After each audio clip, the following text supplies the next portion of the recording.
Welcome back, Left Reckoners. David here, and I'm very thrilled to be joined by Marianne Williamson, who is seeking the Democratic Party nomination for president, and is also, it's important to note, a fellow Texan. Marianne, thank you so much for joining us today on Left Reckoners. Thank you. Where do you come from in Texas?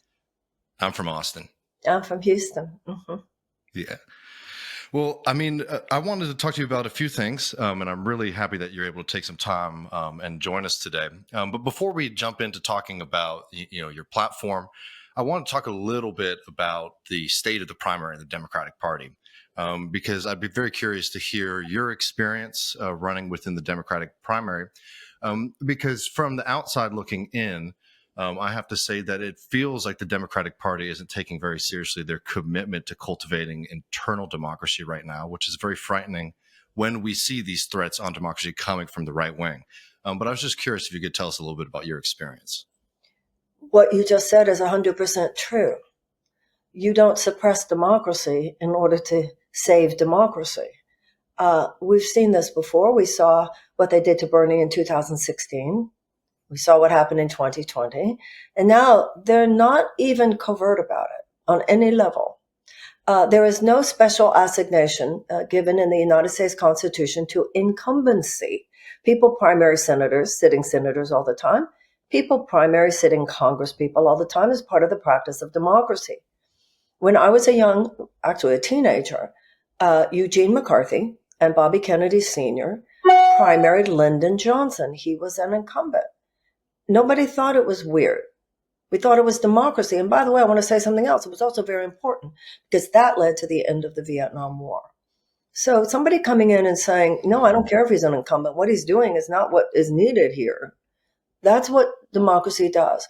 I think that the Democratic Party, weirdly, unlike the Republican Party, has given all this power to the DNC. And so many traditional Democrats are kind of in a codependent relationship. Well, the DNC says, who the hell is that? Washington, in his farewell address, warned us about political parties. He said that it would form factions of men who were more loyal to their party than to their country. John Adams said he saw them as a threat to democracy. Traditionally and appropriately, the political party stands in the back. It's the people. Hello, we the people who decide who the nominee is. And at that point, the party is supposed to come forward. Here, they said from the beginning, we see our job as making sure Joe Biden gets the nomination and then the presidency. I remember very shortly after I announced, I was watching, I don't know if it was CNN or MSNBC, and there was a panel, and my name came up about my running, and there was a young woman who was clearly miffed. How dare I, right? And the comment... I did lose you a little bit here. Are you there? Are you there now? I'm sorry, Marianne. Yeah, we missed you a little bit there. You were saying that right after you announced, there was a panel on MSNBC. Right. And on this panel, there was a young woman. And when my name came up and she was asked, she was clearly miffed. Like, who let you in here? I want to say James Madison, a little help from Susan B. Anthony, or whatever. She was clearly miffed. And then she said something. She said, well, I think this is what we should do. We should just ignore her. Let's just pretend she's not here. Now, when she said that, my thought was, well, good luck with that. But that's exactly their playbook. They have sought to invisibilize, to smear, to erase. And now what has happened in this latest phase, because they have shown they are vicious, they will do whatever it takes to get you out of the conversation if you do not toe their corporate line. If you suggest that you want to overturn that corporate apple cart, they're coming after you, to the point where now they're knocking me and my fellow candidate, Dean Phillips, just off ballots. Nope, you're not on the ballot in Florida. Nope, you're not on the ballot in Tennessee. Nope, you're not on the ballot in North Carolina. Nope, you're not on the ballot in Wisconsin. The secretaries of state say, well, the DNC says. Mm-hmm. Well, I mean, I wanted to ask you, What would your response be to somebody who does make the argument that Donald Trump represents such a threat to American democracy, that regardless of the criticisms we might have of somebody like Joe Biden, it's important to have him go into the campaigns, maybe potentially into the general election unscathed, uncriticized, because anything that is sort of critical about Joe Biden might sort of open up opportunities for Donald Trump. How would you respond to somebody who makes that argument to you? My response is that it is because Donald Trump is such a threat. It is because the fascists are at the door that we should be having a robust conversation about who would be the best candidate to oppose him in the 2024 election. This idea that it is by definition Joe Biden, I submit that maybe we should discuss that. He is shrinking his poll numbers are shrinking. He is unpopular with a lot of different groups for a lot of different reasons.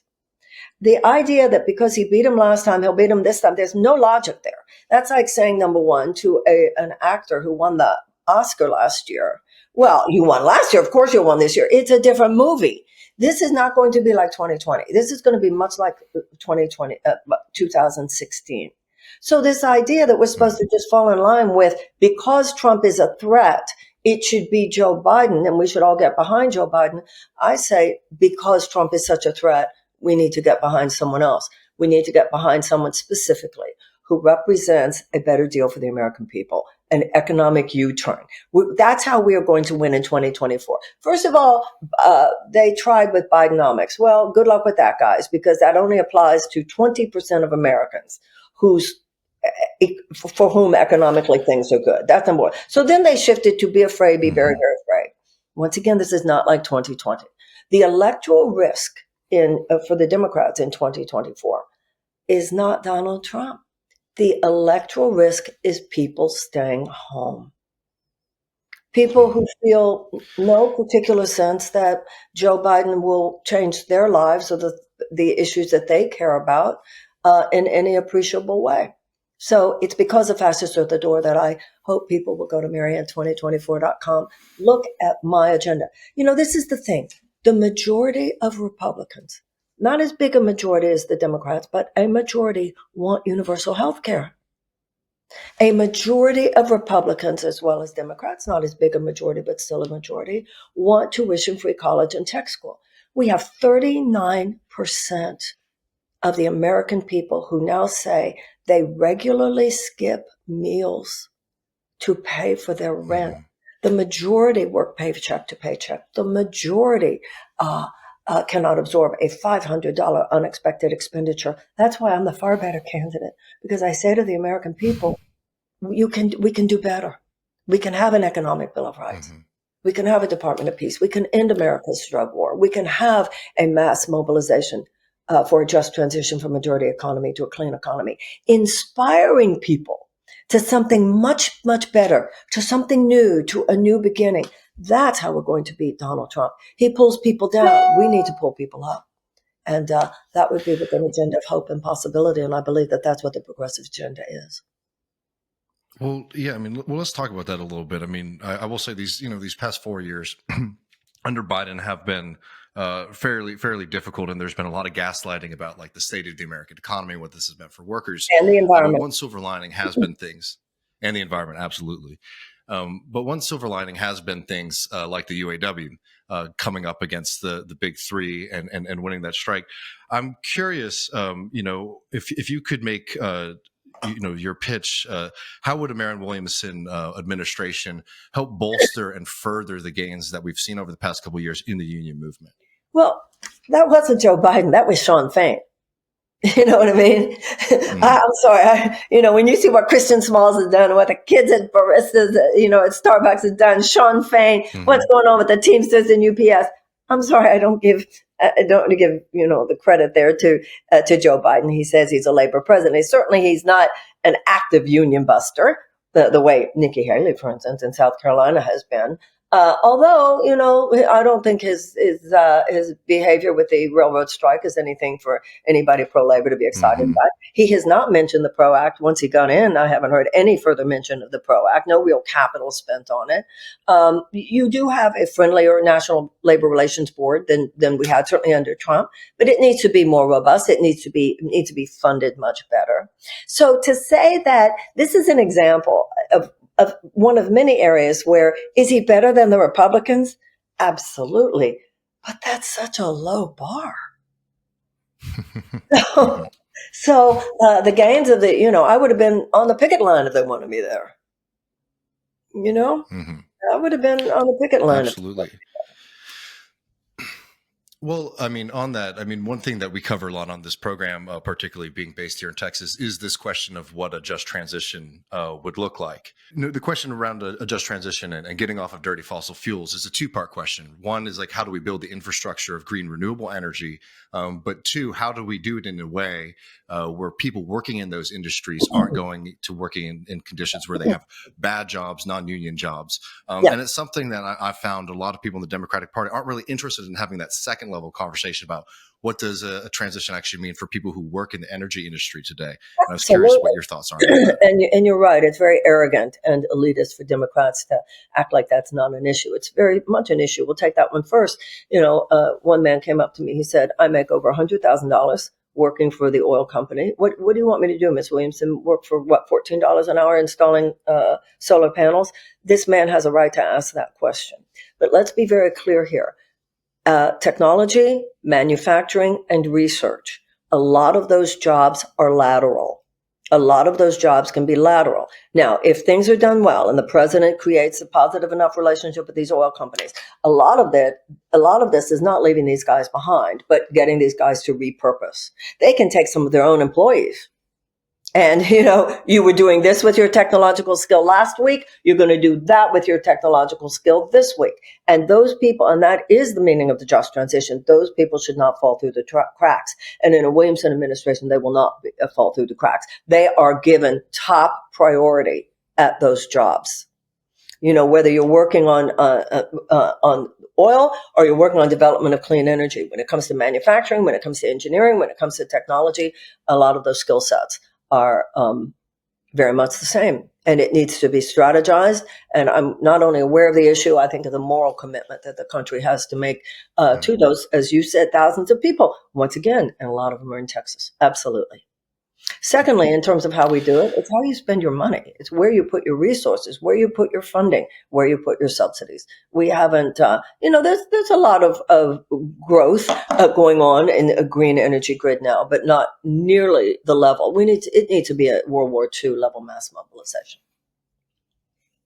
Well, I mean, on that question, would you prefer building out publicly owned utilities versus sort of encouraging the private market to do that more in the style of like the TVA Let's expansion? start with public-private partnerships. Let's not, I don't want to be a bomb thrower. I don't want to be a chaos agent. We're going to make some fundamental shifts here. And if we go in and you just like throw everything up in the air,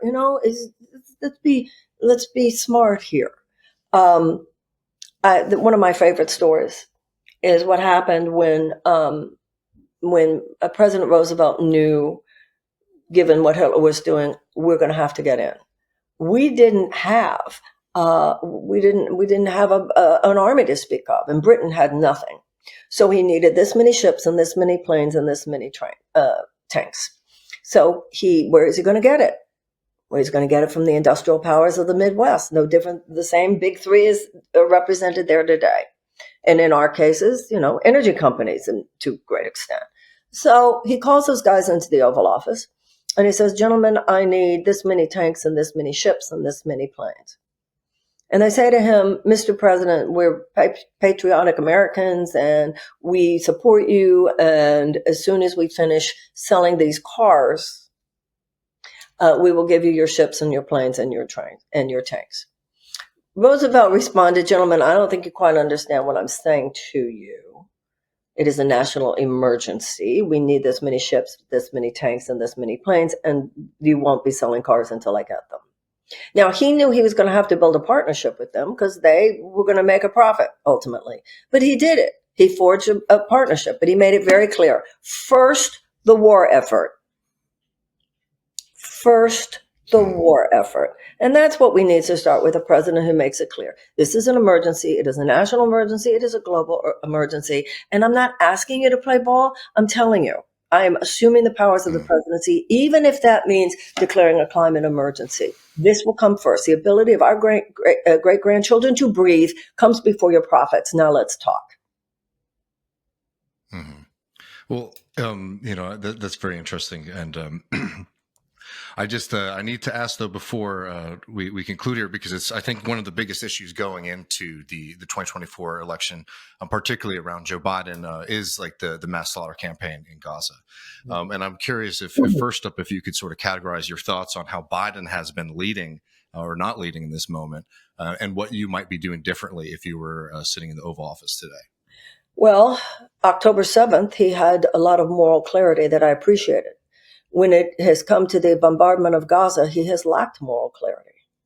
The death of a Palestinian child is no less horrifying than the death of an Israeli child. So I do not understand. You say support Israel. There are different ways you support Israel. Supporting them militarily at this point in this war, it transgresses our own values. Support for a friend should not mean the sacrifice of your own moral values. And so our highest allegiance should be with humanity itself. I would not be supporting this at all, and I would be making it clear. Now, what we hear, what you read. Would you wait just really quick? Would you stand with South Africa in their investigation of Israel for genocide? Well, we're not even part of the criminal court. So the South Africa has brought the case. It is being argued. And by the way, I think we should be, don't get me wrong. But they probably haul away Dick Cheney, and we know it, right? So that case is being argued right now, and it will be a very, very, very interesting to see where it goes. I understand the argument that both people are making, but ultimately the word is not what matters. The death of those people is what matters. Whether you call it genocide or you don't call it genocide, it is the indiscriminate bombing of civilians. It is not okay. So as far as the American president is concerned, whether they call it genocide or not, I mean, people are acting these days like words matter more than the reality, and and more importantly, more than what it will take to actually change the reality. And that's what I'm interested in, and that's what I would be interested in as president. I know the reports are that when Biden had his last phone call changing that reality. And changing that reality, exactly. So President Biden had a phone call with Netanyahu, who I believe is a villain in this situation. He had a call with Netanyahu, apparently trying to pressure him. Okay, speed this up. You don't say to somebody, speed up. You say, stop. Mm-hmm. Stop. And then apparently Biden was not pleased with it. He said this phone call is over. But the money and the military assistance are still there. And I would be using all my power to stop it. We need a release of the hostages. We need an immediate ceasefire, not later, now. And we need architecture for a two-state solution. And that is what the United States should be passionately supporting. Well, Marianne, I really appreciate you taking some time to join us on Left Reckoning. Could you tell people where they might be able to learn more about your campaign? Thank you. Marianne2024.com. And I hope that you will look very closely at the issues pages, everything from the drug policy to the health policy to the economic policies to the immigration policies to the climate policies to Department of Peace, Economic Bill of Rights, ending America's war on drugs. It's a real economic U-turn. It's the creation of a new chapter of American history. It is cutting the cord with the aberrational chapter of neoliberal economics. It's not going to happen unless we, the people, intervene. If we continue to vote for Biden or Trump, Biden's better, but that's a really low bar. It's incremental change. And if you're feeling, well, I'm going to vote for Cornell, or I'm going to vote for Bobby, or I'm going to vote for Claudia, or I'm going to vote, or Jill. That's cool. You still have a lot of time to think about that. But I hope that you will consider voting for me in the primary. And there should be a candidate in the primary who stands on the issue of Gaza as on the issue of everything else for something very different than what this president is offering. So thank you. Thank you for giving me the opportunity to be here. Yes. Well, thank you very much for joining us. Thank you.